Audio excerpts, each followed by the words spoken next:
अब बात दिल्ली की कुछ खबरों की करते हैं। तो राज्यसभा से 12 सांसदों को निलंबित कर दिया गया है। यह निलंबन 1 या 2 दिन का नहीं है, बल्कि पूरे सत्र के लिए इन्हें निलंबित किया गया। इसका मतलब साफ है कि संसद शीतकालीन सत्र में राज्यसभा में अब सांसद नहीं जा सकते। इस मुद्दे पर शिवसेना से राज्यसभा सांसद प्रियंका चतुर्वेदी का क्या कहना है, आपको दिखाते हैं।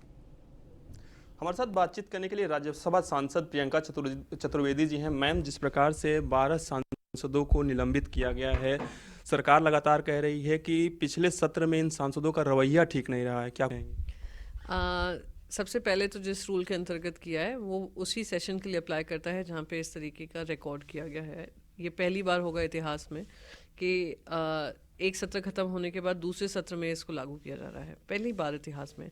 पर इतिहास में ये पहली बार नहीं होगा कि मेंबर्स ऑफ पार्लियामेंट किसी चीज़ का प्रोटेस्ट जाहिर करते हैं, खास करके ऑपोजिशन अगर सत्ताधारी की जिम्मेदारी है सरकार चलाने की, विपक्ष की जिम्मेदारी है उनको अकाउंटेबल ठहराने की। तो हम अपनी आवाज़ उठा रहे थे। मैम, आगे की आप लोगों की क्या कुछ रणनीति रहने वाली है इसको लेकर? नहीं, रणनीति क्या है इसमें, बगैर हमें बताए सस्पेंशन होता है, बगैर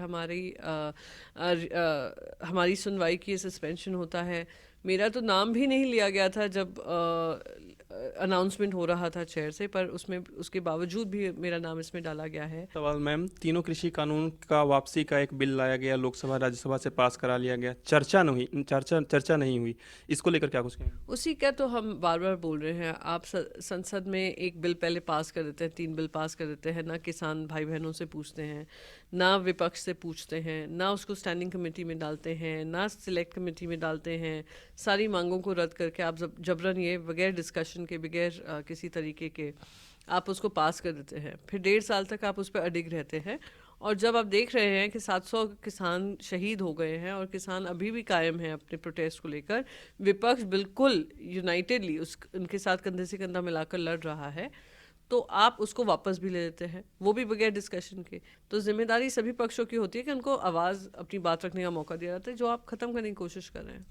धन्यवाद मैम। ये थी हमारे साथ प्रियंका चतुर्वेदी जी, जिनका साफ तौर पे कहना है कि कहीं ना कहीं सरकार ने विपक्ष को चर्चा करने का मौका नहीं दिया। वीडियो में गौरव माथुर के साथ पीयूष तिवारी, नई दिल्ली। पूर्वी दिल्ली से बीजेपी के सांसद गौतम गंभीर द्वारा आईपीएल की तर्ज पर पूर्वी दिल्ली प्रीमियर लीग का आयोजन किया गया, जिसका आज शानदार आगाज हुआ। इस कार्यक्रम में पूर्वी दिल्ली की सभी 10 टीमें विधानसभा की टीम मौजूद रहीं। लीग के आयोजन पर पहुंचे सांसद गौतम गंभीर ने कहा कि इस लीग में कई ऐसे खिलाड़ी भी हिस्सा ले रहे हैं जिनके पास ट्रेनिंग के लिए पैसा तक नहीं था, ना ही पर्याप्त सुविधाएं थी, लेकिन अब इस लीग के माध्यम से हर खिलाड़ी अपने टैलेंट को निखारेगा।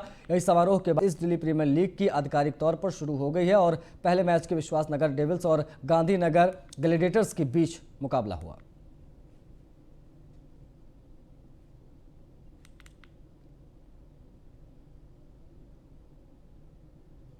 जब मैंने शुरुआत करी थी तो ऐसा कुछ मंच हमारे को मिलता, क्योंकि उस टाइम पर ऐसे मंच मिलते नहीं थे। और मैंने आपसे पहले भी बात करी थी जब हमने लॉन्च की थी ट्रॉफ़ी, कि ये ईस्ट दिल्ली प्रीमियर लीग उन बच्चों के लिए जिनके पास इतने भी साधन नहीं है कि वो किसी एकेडमी में जा सकते हैं या फिर वो सफ़ेद कपड़े खरीद सके या जूते खरीद सके। अगर आप इधर बच्चों को देखेंगे जो सिलेक्ट हुए हैं, कोई रेडी लगाता है, कोई पेपर बेचता है, कि जिनके घर में माता पिता नहीं है, तो उन खिलाड़ियों के लिए, उन बच्चों के लिए मंच तैयार किया गया है कि वो यहाँ पर खेल के जब निकलें तो एक बेहतर इंसान बन के निकलें। देखिए, जीतेगी एक ही टीम जीतेगी, ऐसा नहीं है कि 10 की 10 टीम जीत जाएंगी, लेकिन जब वो यहाँ से निकले, एक एक्सपीरियंस लेके निकले कि ऐसे इंटरनेशनल फैसिलिटी जैसे मैदान में खेल के आपको क्या अनुभव मिलता है।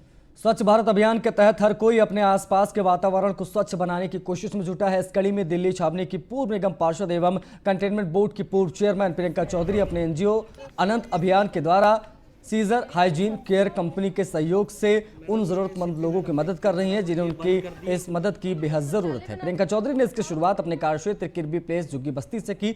उन्होंने झुग्गी बस्ती में मोबाइल शौचालय में जमा हुए स्लज, आसपास जमा पानी और गंदगी से निजात दिलाने के लिए एक बड़ा कदम उठाया। प्रियंका चौधरी ने अपने एनजीओ के द्वारा कंपनी के सहयोग से नेचुरल बायो एंजाइम डेवलप किए, जिसको जमा हुए स्लज में डालते ही उससे निकल रही बदबू गायब हो जाएगी और उसे 48 घंटे में नेचुरल वाटर में बदल दिया जाएगा। पानी की अन्य किसी काम और हार्टिकल्चर कार्य में लगाया जाएगा। वहीं प्रियंका चौधरी के इस कार्य की जमकर सराहना भी हो रही है। दरअसल अनंत अभियान बहुत सालों से इस एरिया से जुड़ा हुआ है और काफ़ी कार्य यहाँ पे कैन बोर्ड के माध्यम से हुए भी हैं। कुछ कार्य जो हैं, लेकिन यहाँ पे स्वच्छता को देखते हुए वो अभी भी, क्योंकि ये अनऑथराइज्ड एरिया है, ये बेसिकली आर्मी को बिलोंग करती है ये लैंड, इस वजह से यहाँ पे कैंट बोर्ड भी बहुत सारे काम नहीं करा सकता। जैसे यहाँ कोई भी सैनिटेशन का काम नहीं हो सकता, रोड का काम नहीं हो सकता। आपने देखा होगा कि पानी की निकासी नहीं है, कुछ नहीं है, because it's an unauthorised area. पर यहाँ पे 7,000 के करीब लोग यहाँ बस्ती में बसे हुए हैं। अब लोग रह रहे हैं, छोटे छोटे बच्चे भी हैं। पिछले 6-7 सालों से मैं भी लगी हूँ, लेकिन अभी करते करते जब आप एक चीज़ में घुसते हो तो समझ में आता है। बात होते होते मेरी ये कंपनी के ओनर हैं क्षितिज जी, जो सिजार केयर बायोसेप्टिक एंजाइम्स बनाते हैं, तो इनसे जब डिस्कशन हुआ, मैं इनसे यहाँ के बारे में बात करी, तो इन्होंने मुझे कहा कि इनके बायो एंजाइम्स हैं। बायो एंजाइम्स से आप मतलब समझ गए होंगे कि किसी भी तरह के केमिकल इसमें इस्तेमाल नहीं है।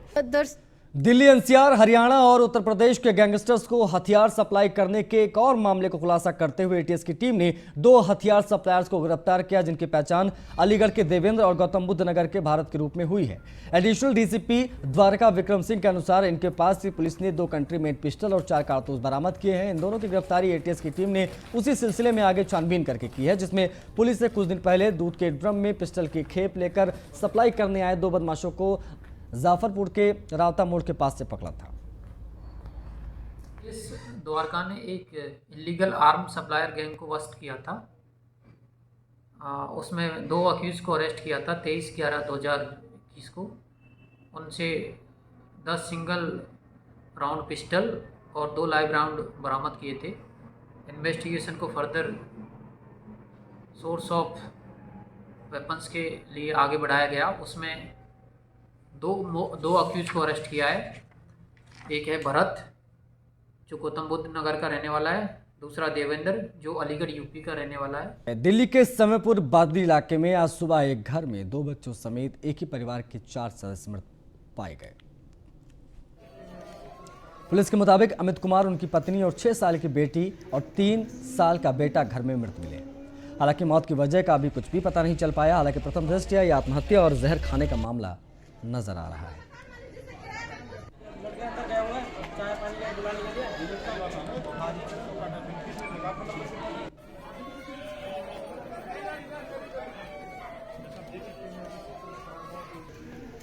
दिल्ली के सिरसपुर गांव में एक ही परिवार के 4 लोगों की शव मिलने से पूरे इलाके में सनसनी फैल गई। यही वो मकान है जिस मकान में पूरे परिवार का शव जो है वो यहाँ से दिल्ली पुलिस के द्वारा बरामद किया गया है। बता दें कि इस परिवार में पति पत्नी और उनके 2 मासूम बच्चों सहित पूरे परिवार की जो है वो इसी रूम में शव मिलने से पूरे इलाके में हड़कंप मच गया। हालांकि दिल्ली पुलिस क्राइम ब्रांच के द्वारा जो है वो इस रूम को अभी ताला मारकर बंद कर दिया गया है और अभी दिल्ली पुलिस प्रॉपर तरीके से जांच में जुटी हुई है। लेकिन पूरे इलाके में जो है वो सनसनी का माहौल जो है वो फैल गया है। पूरा बताया जा रहा है कि पति पत्नी और बच्चों का शव जो है वो इसी रूम में मिला। पति का शव फांसी से लटका हुआ मिला, वह अन्नों का शव जो है वो बेड और सोफे पर पड़ा हुआ मिला। पति का शव जो है वो फांसी के फंदे से लटका हुआ था और पत्नी और 2 बच्चों का शव जो है वो बेड पर और एक का शव सोफे पर मिला था। परिवार से पूछते हैं कि क्या पूरा मामला था और किस तरीके से उन्होंने ये देखा।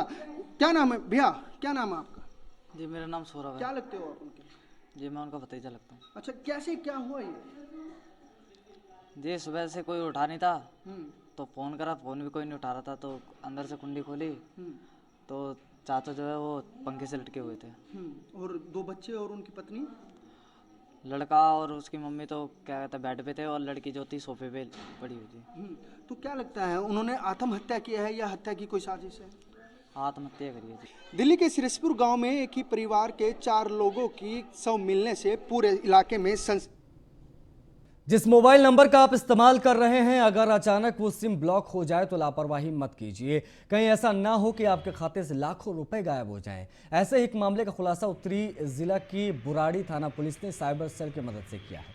इस मामले में लगातार 14 दिन के ऑपरेशन के बाद पुलिस ने 4 आरोपियों को गिरफ्तार किया। पुलिस ने आरोपियों के पास से 3 लैपटॉप, 4 मोबाइल, फर्जी आईडी और वारदात के दौरान इस्तेमाल की गई स्कूटी भी बरामद की है। पुलिस के अनुसार बुराड़ी थाना इलाके के रहने वाले एक शख्स का पहले मोबाइल नंबर का सिम ब्लॉक हो गया था और उसके बाद पता चला कि जिस अकाउंट से उसका नंबर लिंक था उसकी नेट बैंकिंग पासवर्ड मेल पर जनरेट कर ली गई।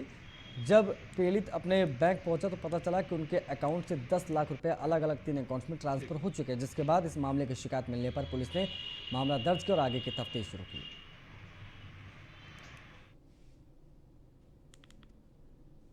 सेंट्रल डिस्ट्रिक्ट की एटीएम की टीम ने 2 ऑटो लिफ्टर्स को गिरफ्तार किया है। एटीएस की टीम ने गिरफ्तार किया है, इसके पास से 4 बाइक 3 स्कूटी बरामद की गई है। आरोपियों के ऊपर पहले से दर्जनों मुकदमे पहले से दर्ज हैं।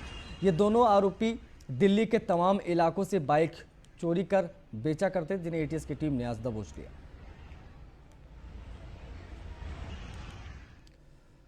कोरोना दुनिया का पीछा छोड़ने का नाम नहीं ले रहा है। अभी कोरोना वायरस के डेल्टा वेरिएंट से दुनिया निपट भी नहीं पाई कि कोरोना के नए वेरिएंट ओमिक्रॉन ने संकट बढ़ा दिया है। कोरोना के नए वेरिएंट से फैली दहशत के बीच दिल्ली के मुख्यमंत्री अरविंद केजरीवाल ने केंद्र सरकार पर सवाल उठाया। केजरीवाल ने कहा है कि अंतर्राष्ट्रीय उड़ानों पर प्रतिबंध में देरी क्यों की जा रही है।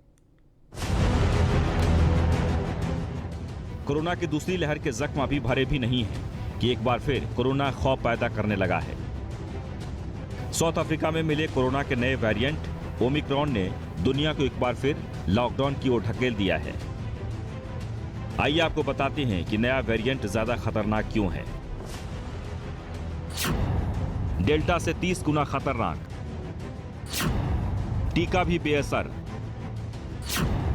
हवा से फैल सकता है, जांच में पकड़ना मुश्किल, तेज रफ्तार से फैलता है, कम्युनिटी फैलाव का खतरा। जाहिर है कोरोना की सबसे बड़ी वजह यात्रा होती है, जहां कोरोना संक्रमित एक जगह से जाकर दूसरी जगह इस बीमारी को फैलाते हैं। ऐसे में अंतर्राष्ट्रीय उड़ानों को लेकर सरकार मंथन कर रही है, क्योंकि विदेशों से आ रही फ्लाइट एक बार फिर देश में कोरोना का नया वेरिएंट ला सकती है। ऐसे में दिल्ली के मुख्यमंत्री अरविंद केजरीवाल ने कोरोना को लेकर एक बार फिर चिंता जाहिर की है और केंद्र सरकार पर सवाल उठाए हैं। कई देशों ने ओमिक्रॉन प्रभावित देशों से आने वाली उड़ानें बंद कर दी हैं। हम देरी क्यों कर रहे हैं? पहली वेव में भी हमने विदेशी उड़ानें रोकने में देरी कर दी थी। अधिकतर विदेशी उड़ानें दिल्ली में आती है। दिल्ली सबसे ज्यादा प्रभावित होती है। पीएम साहब कृपया उड़ानें तुरंत बंद करें। बहरहाल ओमिक्रॉन वेरिएंट दुनिया के बड़े बड़े देशों में दस्तक दे चुका है। ऐसे में तैयारी है इस वेरिएंट को हिंदुस्तान में आने से रोकने की। Bureau report, news 1 India. मेरे साथ इस बुलेटिन में फिलहाल इतना ही। नमस्कार।